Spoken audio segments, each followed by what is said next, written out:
Hello, friends. Welcome to Introduction to U.S. Government and Civics 101. So, uh, just a quick backstory for those of you who are joining us new.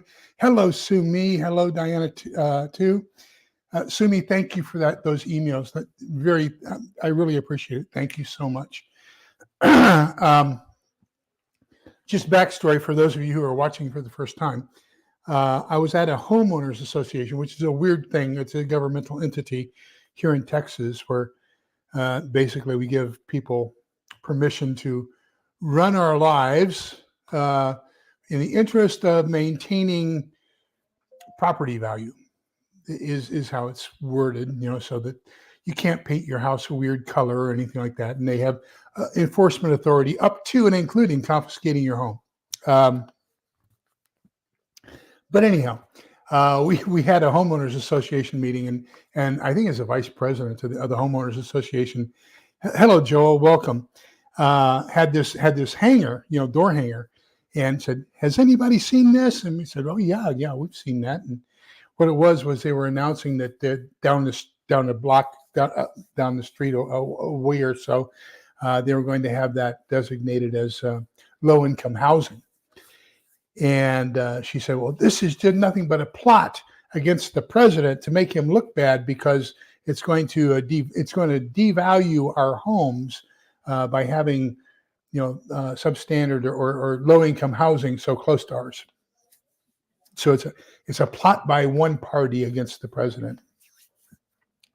And my immediate thought process was, well, where in the world were you during civics that you don't understand that local zoning rules and the president of the United States are two totally different entities, and they don't really impact each other.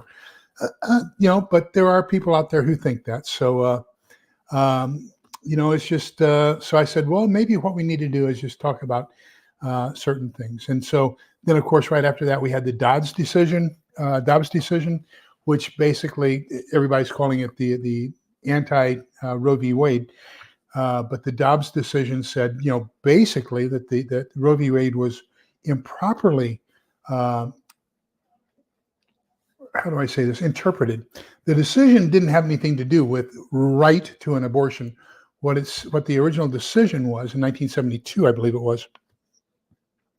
was that a woman did not have to have the permission of the other person involved in creating the baby to have an abortion. And then that kind of expanded. So it improperly granted, it inferred a right that was never given in the Constitution. And so the Dobbs decision says, no, wait a minute. People have been talking about this as a right. It is not a right. The only right that was mentioned was the right to privacy. So the other person did not have to get the other person's permission. But we never said that abortion is a right. So that was part of that whole decision. So now there's a lot of people saying that the Supreme Court had been kind of gerrymandered and is taking away rights. But the thing is, there was a right given that was never a right in the first place. And so there was no justification to give that, quote, right. And so, that's, people don't understand. And so to understand what rights you have or what authority Supreme Court and Congress has, you have to understand the Constitution. And that's basically what we're doing here this evening is we're talking about, how does our government work? And what are some of the nuances? And what is the supremacy of the Constitution and how it's interpreted? So those are some of the things we're going to get into. And we've been using this book. And tonight we're getting into chapter 8, I believe. We've been using this high school senior American government book that's used, at least here in Texas, for American government and U.S. civics. And so we're going to continue on that this evening with I believe it's chapter 8. Let me check here real quick. No, chapter 7, I'm sorry. Chapter 7, Congress. So let me get these hellos out of the way and welcome everybody. Sometimes we'll try to take as even keel a presentation as possible without because one of the things we have to understand is the law is the law, and we can want to change it all we want, but until we do change it, the law is the law. So that's what we have to follow. Diana, too. Hello. Joel Eichner. I believe I said hello to you already, but welcome. Glad to see you. Let me see. Little Lone Prepper, welcome. Good to see you as well. Utah Mike, hello. Holly Ivans, the Celtic Grandma. And let me see anybody else. Edith Wallace, that's a good one. That's a new one for me. So maybe, but then again, I'm old, so I have lapses in memory. So I'm sorry, but it appears that that's the first time I've seen your name. So welcome, welcome, welcome. Glad to see you. Merritt Island, Florida. I'll have to look that up and see where that is. I'm always interested in this gorgeous country that we call our home. The only place I've really spent any time at in Florida was at Eglin Air Force Base, Pensacola area. And I was there on an operation back in the fall of 1976. I was there for Operation Brave Shield.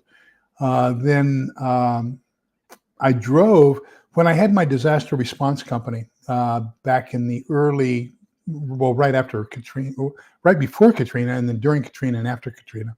My food service trailer was manufactured down in the Miami area. Hollywood, Florida is where I picked it up. But, so I had my food service trailer that I picked up down there. I had designed and manufactured down there. And so got to drive both all the way across east-west and then follow the interstate down to Hollywood, Florida, down, I think that's Interstate 95 that we went down. But gosh, it seemed like Florida, when you go across and then down, is like trying to go across Texas. It takes all day, and you just keep on. You're always in Florida. Near Titusville Space. Oh, okay. So about midway up on the eastern seaboard, on the Atlantic seaboard. Fantastic. So that's pretty close to, what is Daytona Beach, right? Isn't that fairly close to there as well? All right, look at that. Holly has family there in Titusville, so that's great. You guys have already got a connection. Okay, let's get on with this.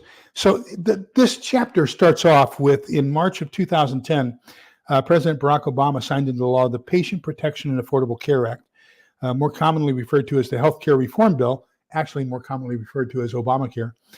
As the legislation is one of the most aggressive attempts at healthcare reform in over 40 years, and the culmination of a journey that began on the campaign trail with presidential candidate Obama and many Democratic members of Congress promising to pass a bill that would reform healthcare and provide health insurance to the more than 45 million Americans without medical coverage. Well, it did. The only problem is that you can't force people to buy, although the bill passed, it still is law. And so we need to rescind it. But one of the things is that there's no authorization for us to force people to purchase something that they don't want. Remember that we are a country based on liberty, on freedom. And so we have the freedom to choose or not to choose to be governed by healthcare. In order to make it affordable, they had to force everybody to pay into it.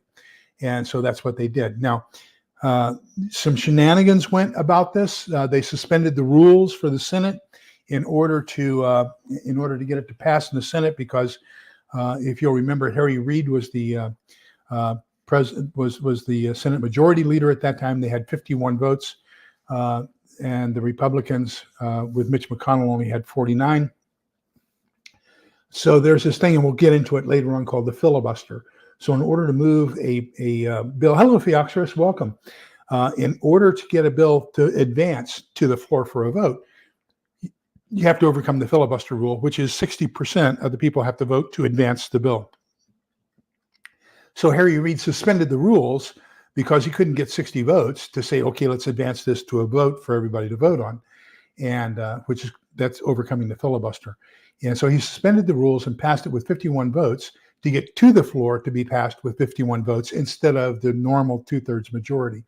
And then, of course, it went to Nancy Pelosi. They also had the majority in the House, and it passed in the House easily. So there's two problems. If you remember, let me grab my Constitution here. I know I've got it here somewhere. And if not, I can look it up online. I just had it. Doggone it. What do I do with it? Okay, I'll look it up online. But anyhow, if you'll remember, in Article 1, Section 8, basically gives the limitations of what Congress can and cannot do. So we have a limiting Constitution. So you can only do what is in the Constitution, and nowhere does it say you can give health care or even health care insurance to the population. So that was one of the big fights when FDR, hello, Triple G Farms, welcome. One of the big concerns when FDR passed Social Security was we were forcing people to, once again, to buy into a program as a retirement program at that point that most people did not want or may not want to cooperate with. But in order for it to work, everybody has to participate. So they forced people into Social Security, and it's still a mandate today, even though there is no authority in the Constitution for the government to do that. Remember, the only place that the government has authorization to force you to do anything is in the 16th Amendment, I believe. God, where is my Constitution? Which is the income tax bill. Income tax amendment. Golly, I'm at a loss. What have I done with my Constitution? It's normally right here. I normally keep it so close that it's pitiful. But I don't know what I've done with it. All these. Let me go through all my books here real quick. There it is. Yay! Okay, so let's take a look at two things here real quick about Obamacare. So the first one is Article 1. So a bill can originate in either house, except Article 1, Section 7, Paragraph 1. All bills for raising revenue shall originate in the House of Representatives, but the Senate may propose or concur with amendments as on other bills. So if you remember, Obamacare started out as Senate Bill 2. So it originated in the Senate. So according to the Constitution, because it originated in the Senate and not in the House of Representatives, it's not really a legal bill. And then the other thing was, in order to make it so that it was not a revenue generating bill, which it was because they're taxing everybody,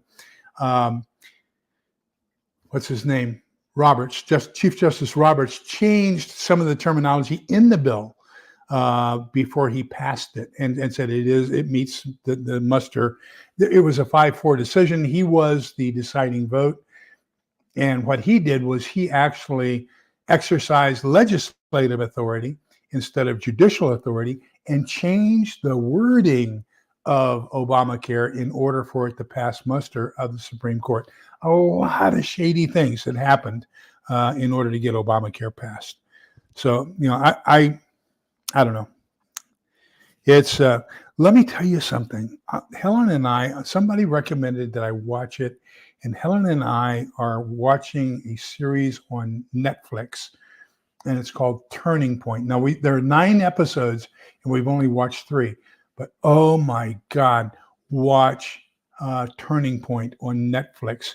You are going to be totally amazed at some of the stuff that they have.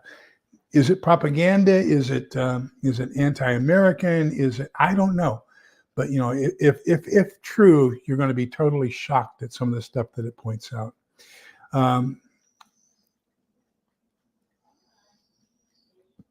So let me see here. Okay. The Jersey Shore, Grateful Preps in New Jersey. Welcome. That's another new name. So happy to have you here with us. Make sure you throw in your 2 cents as we go along. All we ask is everybody be polite, kind, and respectful. So it's okay to disagree as long as you can state your position. But just don't call names and don't say you're an idiot or anything like that. We want to have healthy discussions. I had to have a discussion with a friend of mine. We had a discussion. After I teach RCIA, which is Roman Catholic Initiation for Adults.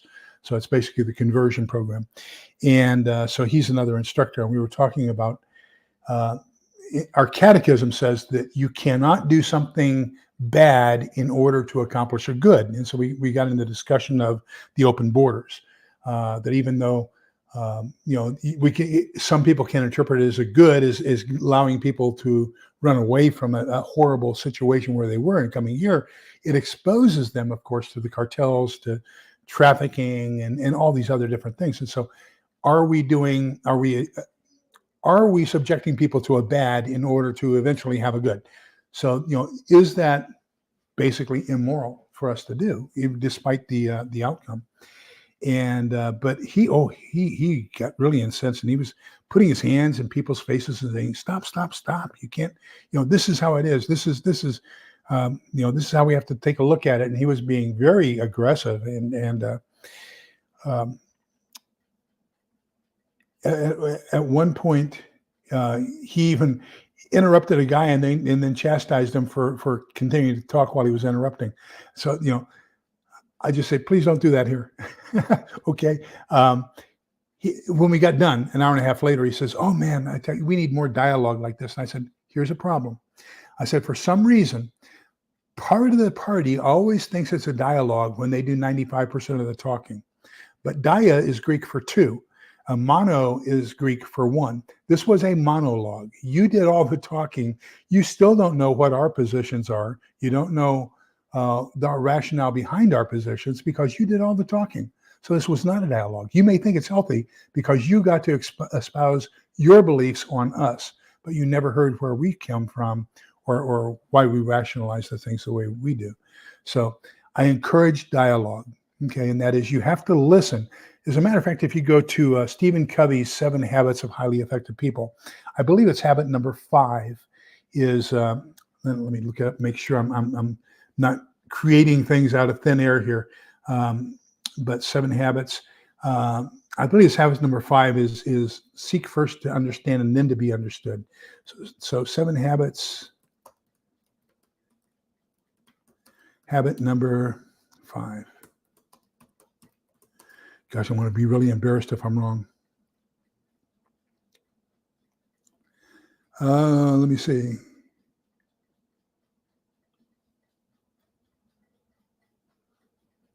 Yay! Habit number 5. Seek first to understand, then to be understood. Yes, absolutely. So, we want to understand where the other person is coming from before we, and unfortunately, 95% of us, when we listen to somebody, we don't listen to somebody to understand where they're coming from.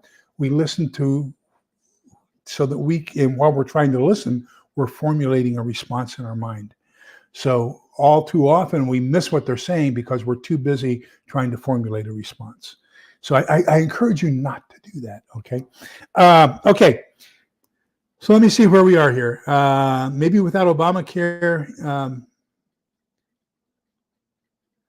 they wouldn't have to pay $1,500 a month to an insurance company so I could afford health insurance. Well, there are different ways to affect that, and you're absolutely right.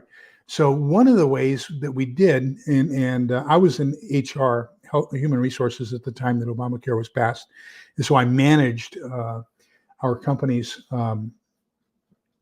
healthcare program. And we insured our employees 100% and 50% of the cost for the family, which was astronomical.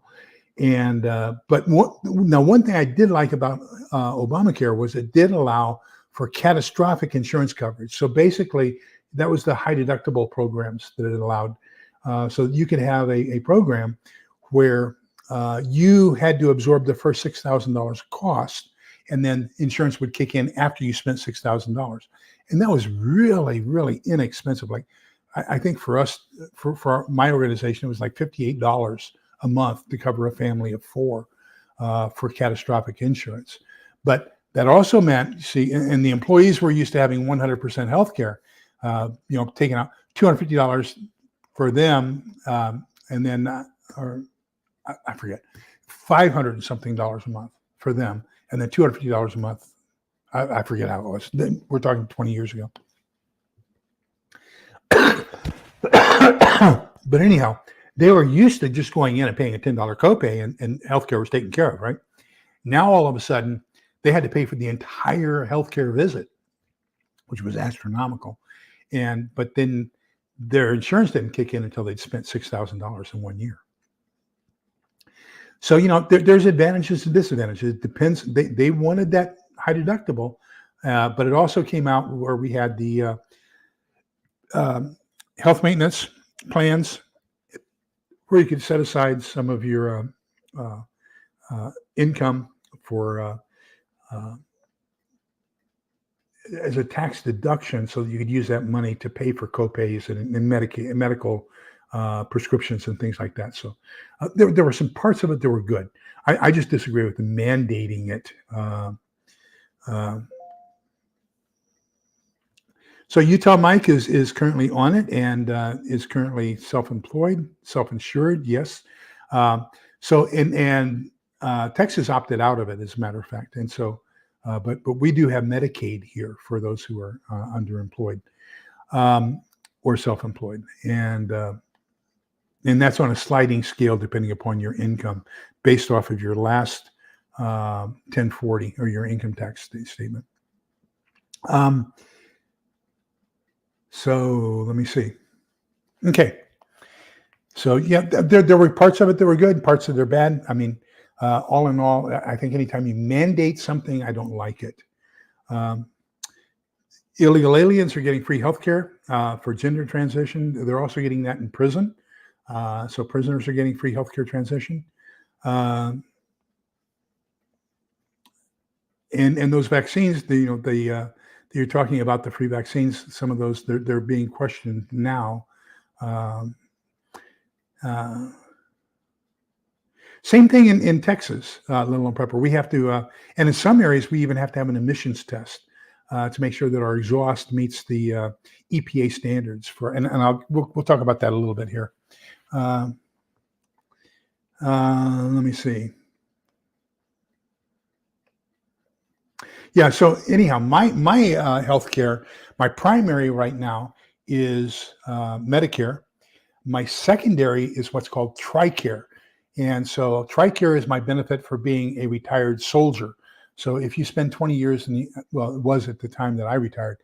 If you spent 20 years or more on military, then you got TRICARE for life, for the rest of your life. So which covers you and your family. And it had some copays, but they were affordable, basically. And then my tertiary, of course, is Veterans Administration. So I have 3 healthcare programs, 3 health insurance programs, and all 3 of them are government operated. My dad gave up his TRICARE because he was a civil servant. So even though he retired from the Army after 28 years, he went civil service, and they had Blue Cross Blue Shield. So he got free Blue Cross Blue Shield as a result of his service from civil service, and he opted for that instead of the TRICARE.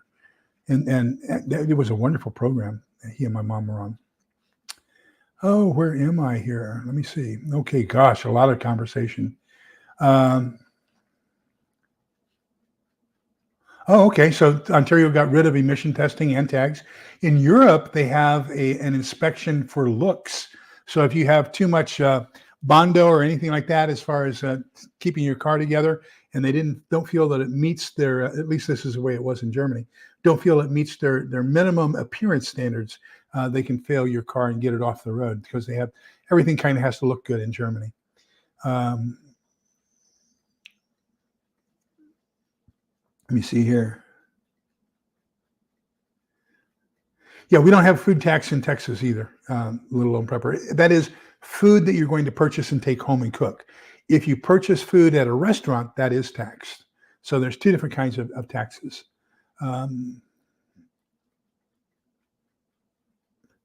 Yeah, there are a couple of states that don't have income taxes. With the exception of 2 states, Massachusetts and California, and probably Oregon and Washington, because those are those high tax states. But if you take a look at it, it's all a wash. Here in Texas, we have sales tax. We don't have an income tax. We have high property tax. My license plates, now I'm different. One car is veteran exempt because I have disabled veteran plates on it, and that's $4 a year. The other car is my wife's car, and that costs us like $58 a year. So everything offsets, but I think if you look at it as a total, where we have higher property tax and higher sales tax, go to a state that has a state income tax, they probably have a lower sales tax and lower property tax. So it all kind of washes out, and it's pretty much equal, except for those 5 states, the 3 on the West Coast, New York and Massachusetts. I think they have pretty much a pretty much high thing. Hello, Red Scout. Welcome. That's a new name as well. Welcome. Good to see you.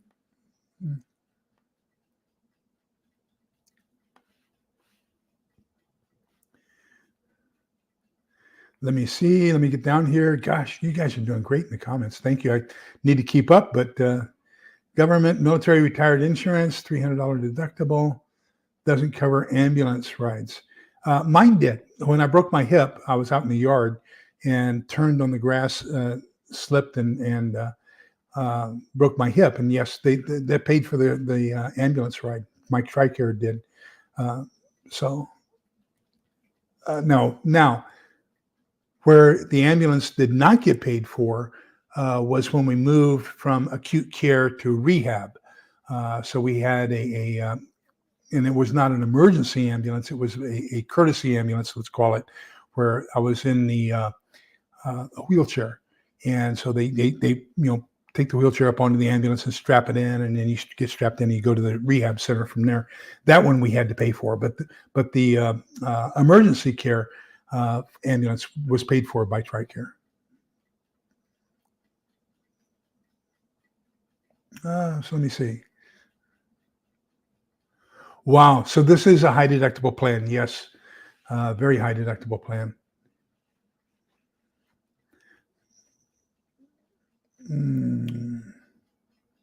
Holly, well, we'll miss you. But anyhow, wish your son a happy birthday for us. And it was great having you for a short while. So let me give a couple. Holly, can you stick on for just one real quick second? Let me give a couple real quick announcements because I think it's important for you. I spent an hour and a half on the phone today with a fantastic guy. His name is John Grammer. He has a new book out called Infiltrated. Infiltrated is kind of along the lines of Black Dawn, or Black Autumn, I'm sorry, which is a book by Jeff Kirkham and Jason Ross. And I read that a while back. Fantastic book. And then I was talking with John earlier today, and he and I were talking. I said, hey, I'd love to do your book for the Prepper Book Club and for the Fiction Book Club. So we're going to be reading his book, Infiltrated by John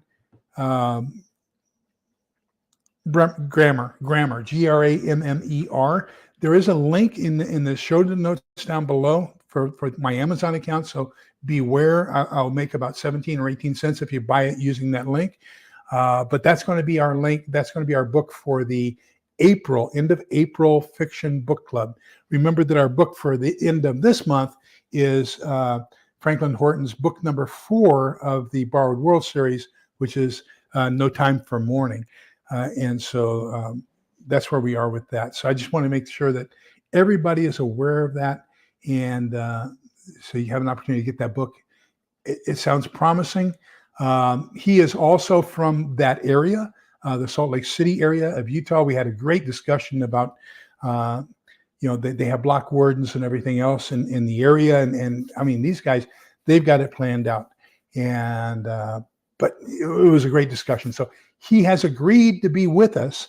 I think it's April 25th. And so he will be online with us, and we'll have him up on the screen with me as we discuss his book for the end of April Fiction Book Club. Okay, so back to this. But I just wanted Holly, if she's still here, to get that information so that she can, because I know she prepares and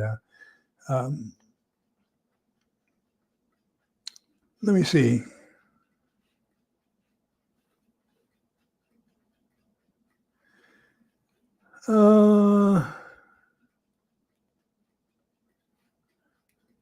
First time I drove through Oregon, I was trying to fight a guy because he grabbed the gas pump. Oh, wow.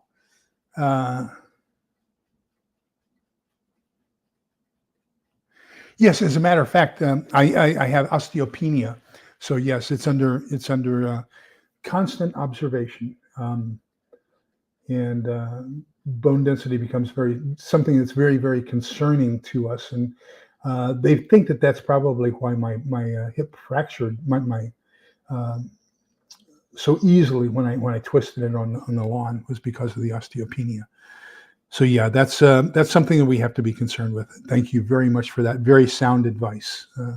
But you're a nurse, if I remember correctly. So yes, I saw that.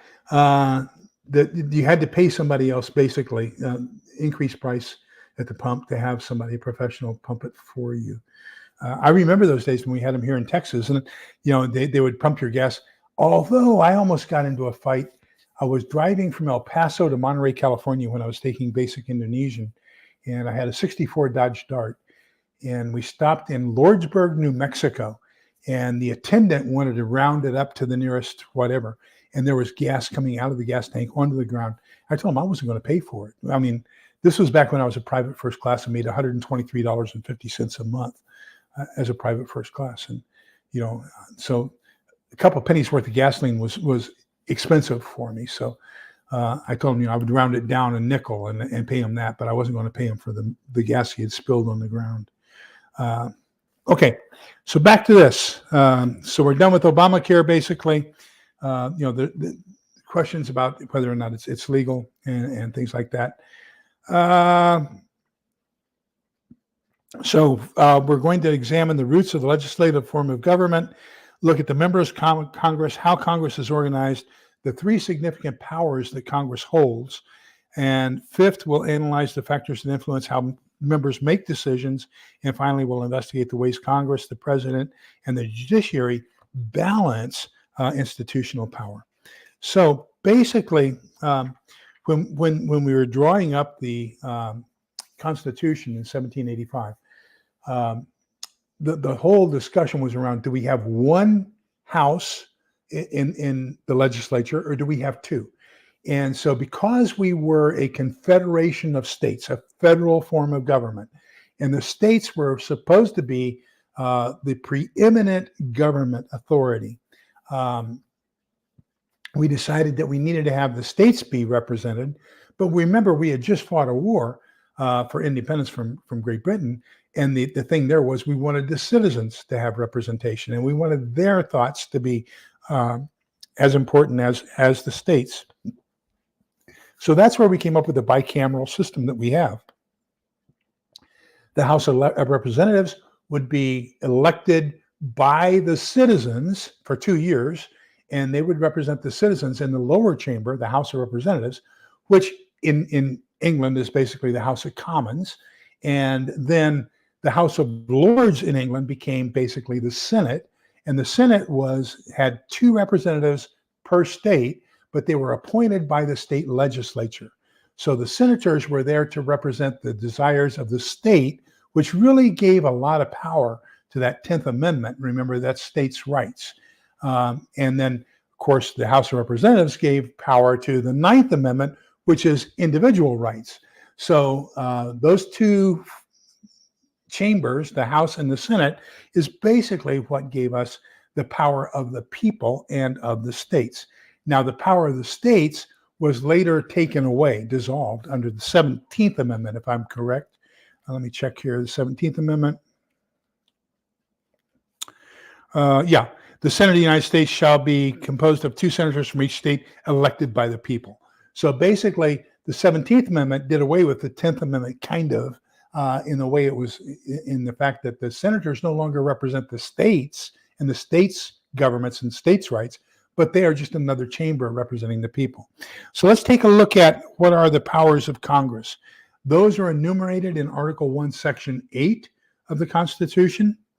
There are 13 specific things they're allowed to do. Then we get to the 16th Amendment, and they're allowed to do one more thing, which is tax your income. So what are the key differences between the House of Representatives and the Senate? House has 435 voting members proportioned by population, 2-year terms. They initiate all revenue bills. They initiate all impeachment procedures and pass articles of impeachment. The Senate has 100 voting members, 2 from each state. Now that changes as we add more states, which is why right now there's a move to turn DC into a state and add Puerto Rico as a state. Because remember, both of those are very, very leaning in one direction, in one party, and they have historically forever and ever. So if they add those two as states, that gives that party 4 additional senators, and they will constantly have the upper chamber or the Senate under their control. So that's the reason why there's a move to have those 2 states added, even though it's in the Constitution that DC will not be a state. They are up for 6-year terms, so 1/3 up for re-election every 2 years. They offer advice and consent on many presidential appointments, which can be military officers, the secretaries of the different,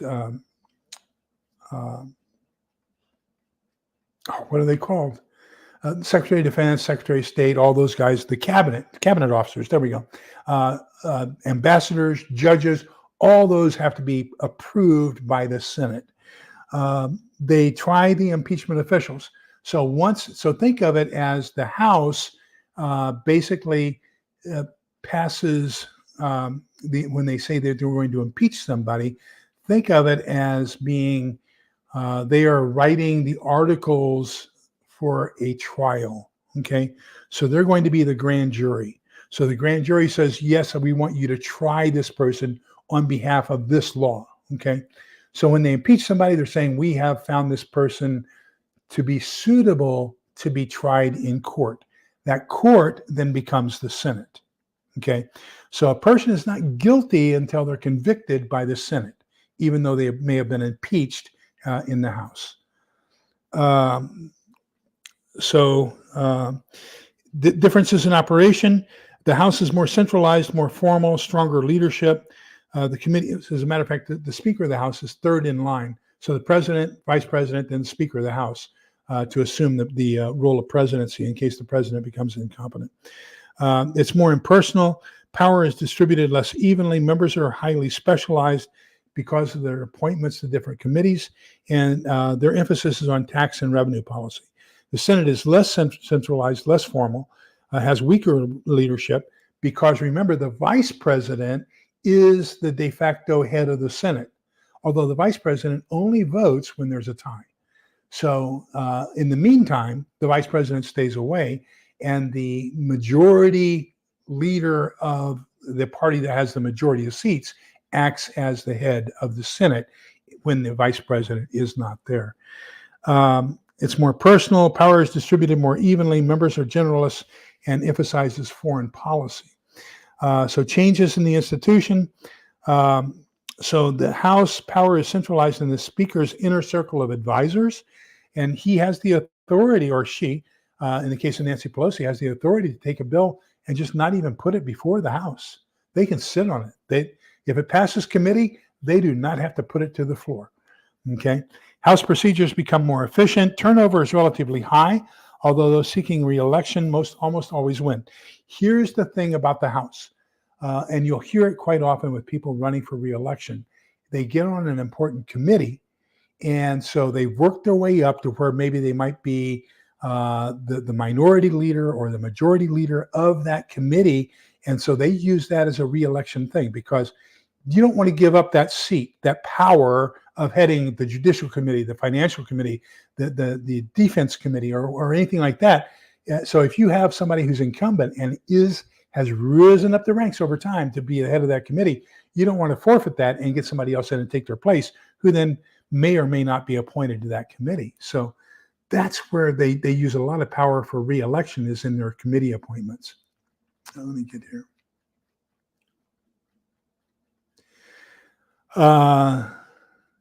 Yeah, I probably missed her, but hopefully a lot of times she will watch it. The bicameral idea is still there. Grateful Prepper. The Senate and the House still have their separate functions, and both have to pass a bill in order for it to get to the president for signature. What was lost was representation by the states. And so I think that basically The 17th Amendment really gutted the 10th Amendment and really tore out a lot of the intention of the 10th Amendment and states' rights. Yeah, I would like to see the 17th Amendment repealed, to be honest with you. So you and I are in agreement there. So is Phioxerus and Grateful Preps, New Jersey. Let me see here.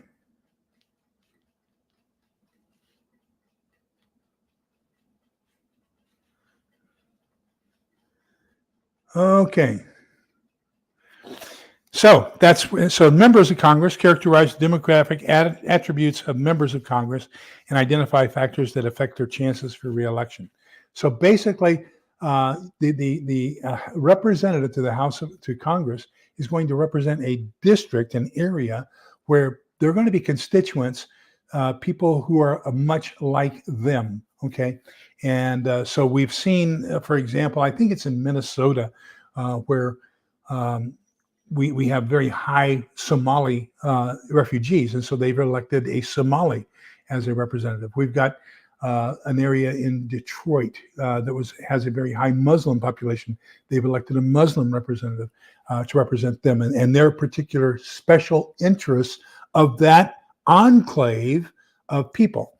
Now, there is something that comes out, and it's actually from a governor in Massachusetts back in the 1800s. It's called gerrymandering, and that comes from two words. It's a cognate.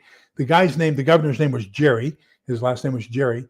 And then mandering comes from the word salamander.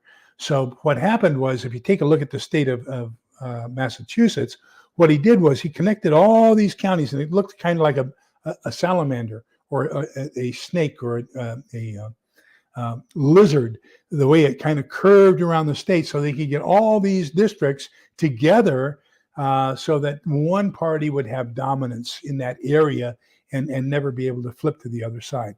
So the example that's shown here in the book is actually the exact same pattern, but it's in Illinois. And so the strange thing is, all of the gerrymandering that occurred, or I'm not going to say all, the vast majority of gerrymandering that occurred in the Northeast and in the Midwest, okay, and especially in highly unionized areas.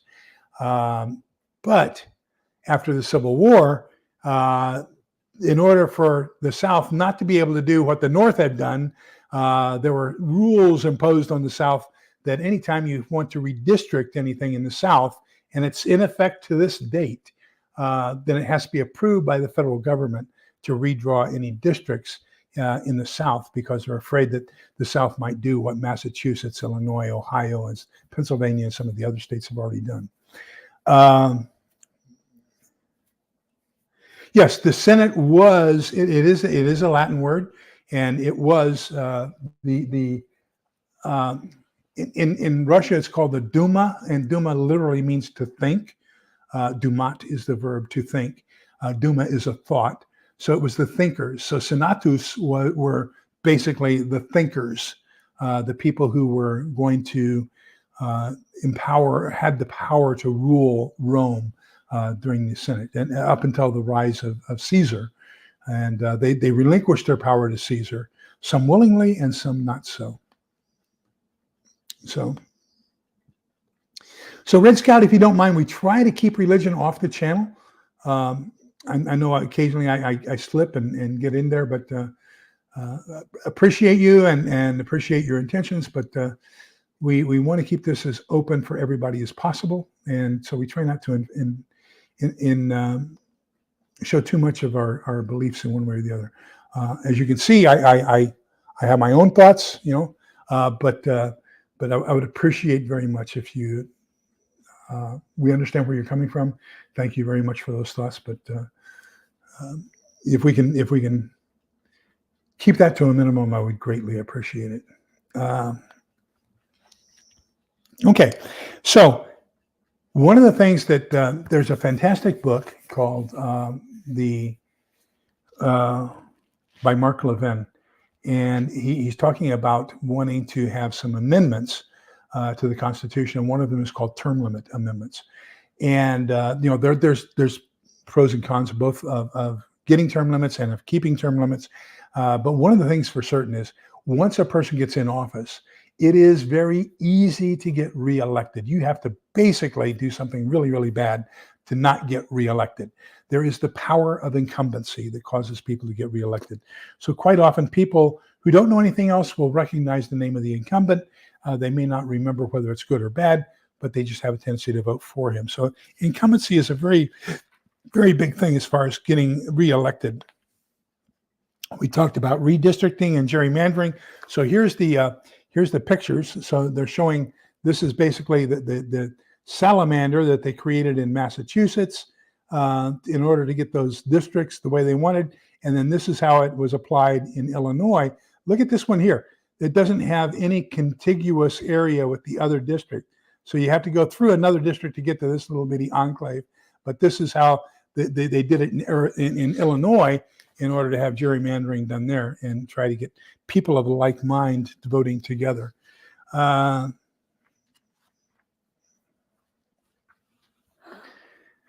So how Congress is organized, of course, you got the House of Representatives that's headed by the Speaker, and then you have committees, and then you have the Majority Leader, the Majority Whip. The Majority Whip is basically the deputy to the Majority Leader, and then you have the conference and their committees.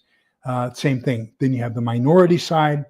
So it only allows for two, which is kind of strange because that's one thing George Washington warned us about, was for us to be careful that we did not become a two-party state.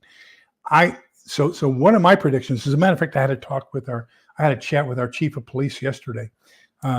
We had our mental health and mental retardation conference, and I'm part of a nonprofit group that goes there, and we're really concerned about mental health in the county. And so, my question to him was, given the state of anxiety that we have here in the United States right now, and given the fact that regardless who wins the election in November, half the country is not going to accept it, I said, what are we doing to prepare for the mental stress that's going to happen? Because people are going to be losing it as a result of the election, regardless of who wins. And and so we had to talk about that.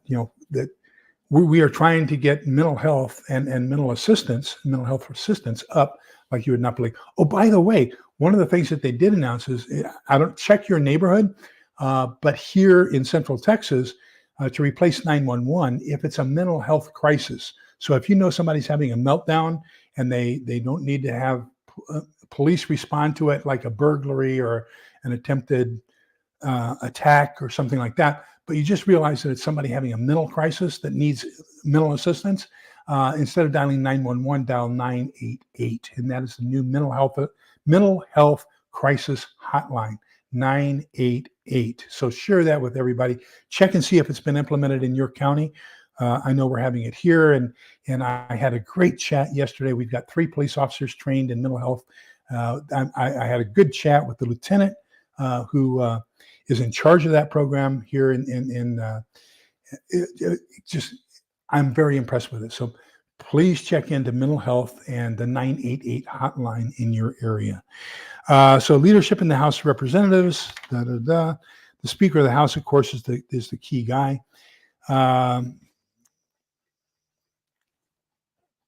Leadership in the Senate is basically the president pro tempore or temporary president, who is the majority leader. Now, if there is a tie, if it's a 50-50 split, okay, in the Senate, then that's when the vice president assumes the role, because you don't have a majority and minority leader, you have it equal. And you'll see that there's people, for example, we have one person in the Senate who is not a Democrat. He is an independent. I would say he's probably a communist, has been forever, but he caucuses with the Democrats so that his seat is on the Democrat side of the aisle, and he is counted as being part of that coalition of Democrats for the majority. So let me see here. Inda's Nye if Menendez gets reelected. I kind of agree. Term limit should be 6 years for House and 8 years for the Senate. I don't know. I think maybe 2 terms in the Senate, 12 years, 2 6-year terms might be, I could go for that. I don't like anything longer than that. I think I would probably say 12 years of government service, period. So if you got 4 years as the president, 6 years as in the Senate, that's 10, 2 years in the House, 12, that's it. 12 years political in the federal government, 12 years in the state, 12 years in the county, that's it. Our Constitution was not designed for professional politicians. It was designed for citizen representation. And that's what I would like to get. We could argue about the length of time all night long, but I think you're on the right track. I can agree with that. That we would have some sort of a limit on how much time they can spend representing us. So I wholeheartedly agree with that. So Theoxerus is saying he kind of agrees, but he thinks it's going to get out of hand before then. Little Lone Prepper says she thinks that things are going the same way they did in the Senate with Julius Caesar. Remember, we had a triumvirate before Julius Caesar was assassinated, and that was who was it? Oh, there were 3 of them, 3 heads that shared the leadership position, and then Julius Caesar was assassinated. Camp Patton Family Compound, welcome. Glad to see you. I don't think so. It's when you start answering yourself or arguing with yourself that they get concerned. That's, at least with me. When I'm standing there arguing with myself in public and standing on both sides, of the fence, that's when people really get kind of worried. We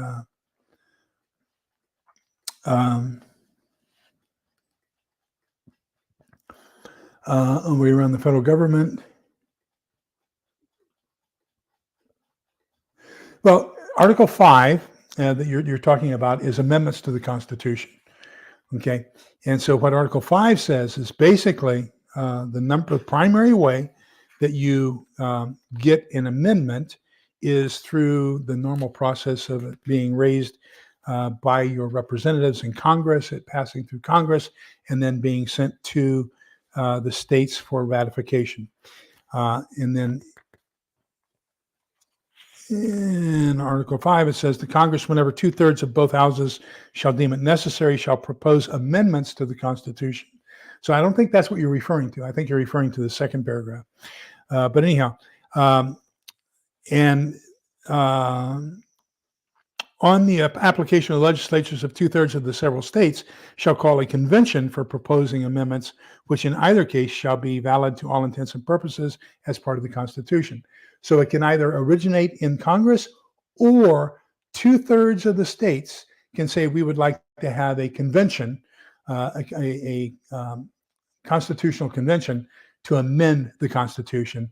And then they can, upon 2/3 of the states agreeing to that amendment, submit it to Congress, and then it has to be voted on by Congress. So you either originate it in Congress and then send it so that 2/3 of the states ratify it, or 2/3 of the states submit it to Congress and then Congress has to ratify it. But either way, I think what you're talking about is the way around Congress is for the states to do the convention. I believe that's what you're referring to. So clause 2 of the Fifth Amendment, or just we're talking about the second paragraph, basically. I think is what you're talking about.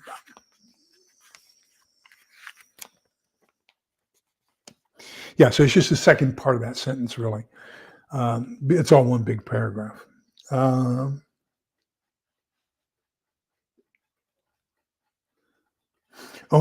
let me tell you, I lose more often than I win, that's for sure. Yes, there is a movement to have a convention, and they're calling it a convention of states. There are people who argue with the legality of that terminology. It's what they intend to do. And I think the intent is more important than arguing over the name. So yes, I would agree with you. And there are people who say, wait a minute, they may do something that we don't want. Well, no, you have to have 2/3 of the states agree to it. before it gets to the Congress, and then Congress has to pass it. So remember that the way that our system was passed, was written, it was designed, was for things to move slowly, not for them to be moving very fast. And we've tried to speed things up, and that's not to our best abilities. So let's take a look at the committees. So there's standing committees, joint committees, conference committees, and select committees or special committees. So basically an impeachment committee is a special committee, and we've had a couple of those here the last couple of years. So the House standing committees are agriculture, appropriations, taxation, stuff like that, armed services, defense, budget, education and labor, energy and commerce, financial services, foreign affairs, homeland security, House administration, judiciary, natural resources, oversight and government reform, rules committee, science and technology, small business, standards of official conduct, transportation and infrastructure, veterans affairs, and ways and means. In the House, or in the Senate, the standing committees are agriculture, nutrition and forestry, appropriations, armed services, banking, housing and urban affairs, budget, commerce, science and transportation, energy and natural resources, environment and public works, finance, foreign relations, health, education, labor and pensions, homeland security and government affairs, Indian affairs. Now notice that the only place Indian affairs appears is in the Senate. Judiciary, they have administrative oversight and the courts, antitrust, competition policy and consumer rights, Constitution, crime and drugs, human rights and the law, immigration, refugees and border security, terrorism, technology, and homeland security, rules and administration, small business and entrepreneurship, and veterans affairs. So select committees. In the House, you have the Permanent Select Intelligence Committee, and then you have the Select Committee on Energy, Independence, and Global Warming. In the Senate, you have Select Ethics Committee, Intelligence Committee, and Aging Committee. And then joint committees between the House and Senate are Economics, Taxation, Library of Congress, and Printing. Let's go real quickly over the three powers that Congress has, and then we'll call it a night. So they basically have three. Number one is the lawmaking function. So theoretically, the president cannot use executive orders to create a new bill. Any executive order that the president issues is only good over the administration of the executive branch of the government. So he can't, an executive order can't, let's say, create a new law, making something legal that in the past has been illegal or something like that. Which is basically what the Supreme Court told President Biden when he said he was going to forgive student loans. They said, no, that is not your authority, because that is something that has to go before the House, because that's part of the budgeting process. And then get approved by the Senate and then come up to you. So then they've looked for a workaround, and the workaround was that the money is owed to the Department of the Treasury, and the Department of the Treasury is an executive branch. So the president issued an executive order telling the Department of the Treasury, you shall not collect on student loans. Okay. So he found a way to bypass Congress and do what the Supreme Court said he could not do. So that's, I think that's going to have some major implications. It's basically he was buying votes. I think next week we'll continue on. I'll leave this here. And this is, we'll get into some critical thinking questions. We'll get into how bills are passed. We'll talk about vetoes, pocket vetoes, and all that different kinds of stuff next week when we get here for the second part of chapter 7. What did I do with my bookmark? We'll use that. Okay. So let me see where we are and catch up on your comments. Get my glasses so I can read these.